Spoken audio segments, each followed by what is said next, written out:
made 9 3-pointers on 13 of 17 shooting. Mike, once he scored the first 14 points of the game, I'm like, yeah, Purdue could be in trouble here. What did you make of the Waggler experience yesterday? And what does it say about maybe the Illini's ceiling without Boswell for the next month? Trying to contextualize that performance has admittedly been difficult, because after the first half, you're like, okay, how far can this go?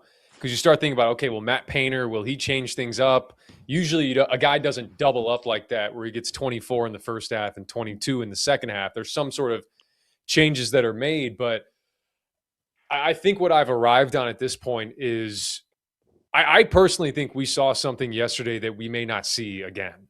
And the reason for that is when you think about Keaton Wagler, and not just in the context of like road win at Mackey, Boswell's down. It's the fact that this is a guy, and we're going to talk about the other two freshmen, who is completely unheralded.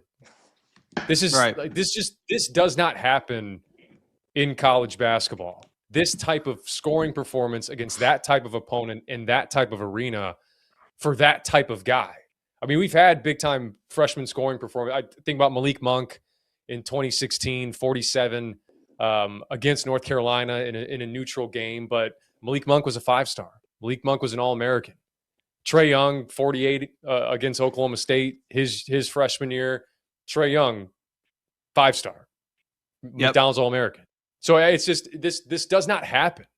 And so I think him doing what he did to start that game settled the Illini, because that could have easily been a 15-point lead early for Purdue. And just as much as Braden Smith and Trey Kaufman-Wren and Oscar, just as much as they jump on you, Mackey jumps on you too. So to have a guy come in there and be that fearless and almost be oblivious to the moment, like I think he understands the moment, but it's a trait that I think is so unique that you see with certain players, and for them to go into that, or for him to go into that arena, you got to be wired a certain way, and he's wired the right way. I didn't feel even though it was 46 points and on 17 shots, never once did I feel like, man, he's forcing it, or never once did I feel like he didn't make the right play, and that's been the theme for Keaton Wagler all season, and that's why this Illini team loves him. That's why when they looked at him, even as a freshman, he's that calming influence on the floor. That's really rare, man. Norm, couple more records that the 261st ranked player in the class of 2025 broke yesterday. 46 points, most points scored ever by a visiting player inside Mackey Arena. 9 made threes were a single game record for the Illinois basketball program, most by a Big Ten player versus a top 10 opponent.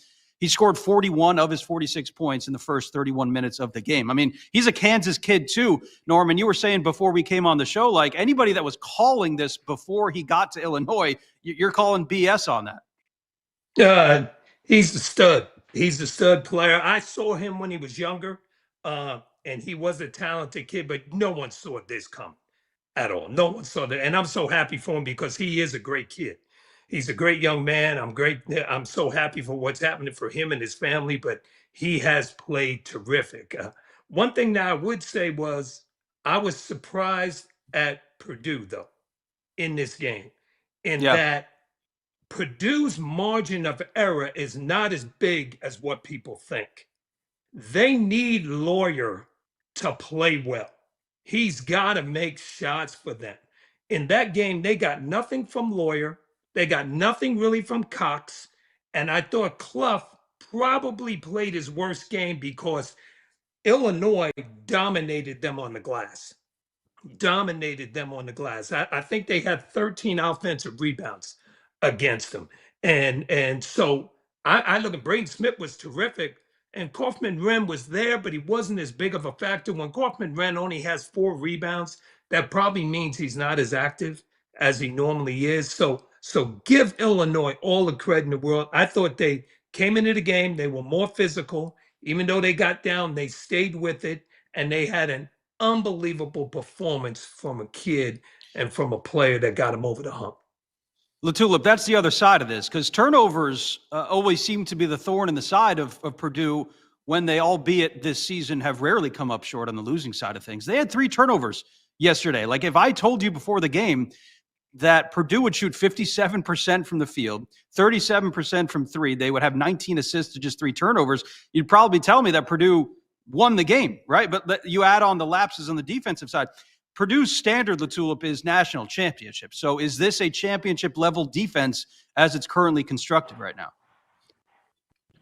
Well, I think all the things that you mentioned, the 3 turnovers, Illinois doesn't, that's not their MO. Illinois doesn't force turnovers. And honestly, Norm mentioned Fletcher Loyer. Fletcher Loyer got played off the floor.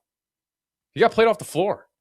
Like that's an Illinois thing more than it is a Purdue thing. It's a Purdue thing moving forward, but in this game, that was fully an Illinois thing. And same thing with Trey Kaufman-Renn. It's like, if you don't have 2 bookend bigs that hang around the paint, Trey Kaufman-Renn's out on the perimeter, and he's chasing David Mirkovic, and he's chasing Tomislav Ivisic and Zvonimir Ivisic. And so, like that's the challenge that Illinois specifically presents. But I the one thing that's interesting to me is for this Purdue team, I've liked the Daniel Jacobson minutes. I get Clough's the most efficient offensive player in college basketball per the analytics. Right. He's been great. He's been great defensively for them. But I just felt like things were harder for Illinois when Jacobson was in the game defensively. Because even if Jacobson gets beat, it's 7'5" or 7'4" recovering back to the basketball. And he had a couple blocked shots. He altered a few more shots. I thought they were uncomfortable. Smith got a few lobs to him. And then all of a sudden it was like, he played 11 minutes. And so I think they need to find, I've liked Jack Benter too for Purdue. I think he can space the floor. He's got some switchability, but yeah, I mean, Norm kind of hit on it. That supporting cast there in the middle, like you haven't gotten that jump from Jakari Harris. Cox is solid.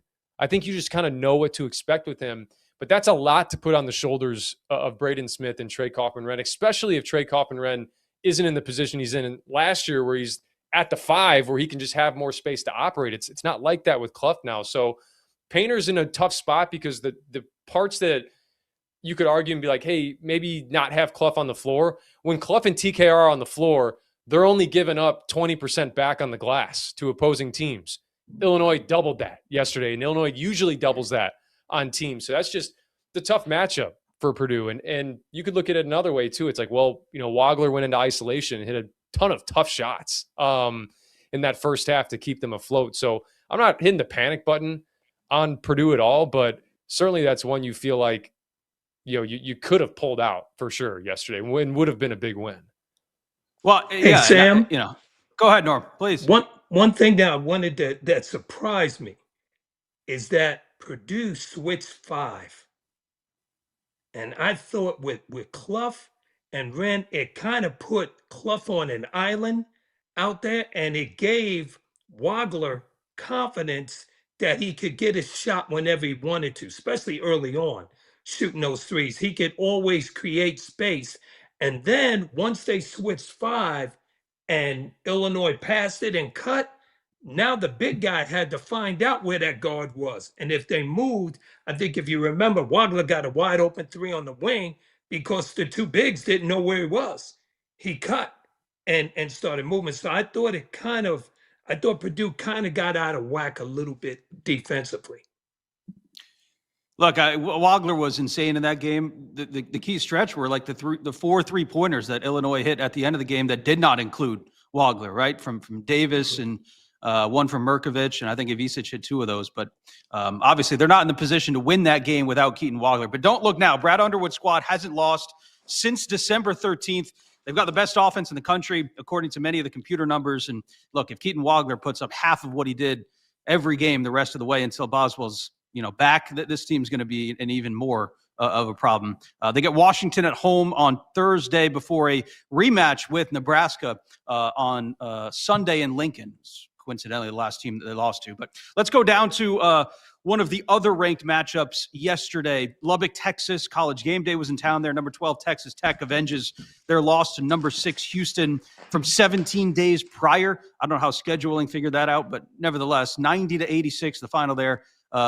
Houston's Kingston Flemings. We talk freshman, one of the best single game performances